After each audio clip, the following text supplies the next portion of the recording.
दौलतमंद होने का ये वजीफा पेश कर रहा हूं, और वो ये है कि आपने अल्लाह के दो अस्मा, या लतीफ़ो या रज़ाको, इसको आपने सुबह की नमाज से लेकर मगरिब तक का टाइम है आपके पास, इस ड्यूरेशन के अंदर आपने इशा तक, सॉरी उसी दिन इशा तक, एक दिन सुबह फजर की नमाज से लेकर इशा की नमाज तक 1100 बार आपने पूरा करना है। अब चाहे तो इसको एक ही नशिस्त में बैठ के 1100 पढ़ लें, अव्वल आखिर 11-11 बार दुरूद शरीफ,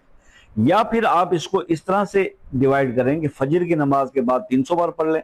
और बाकी 4 नमाजों के बाद 200 बार आप पढ़ेंगे तो 1100 पूरा हो जाएगा। अव्वल आखिर आप इसके 3 बार, 7 बार या 11 बार दुरूद इब्राहिमी पढ़ लें, और ये अमल आप 41 दिन तक परफॉर्म करें। जो शख्स ये 5 वक्त की नमाज की पाबंदी के साथ अपने आप को गुनाहों से बचा के 40 दिन ये कर लेगा तो इंशाअल्लाह वो फिर गरीब नहीं रहेगा अल्लाह के हुक्म से। अल्लाह उसको दुनिया में भी बेशुमार अता फरमाएंगे और उसकी आखिरत की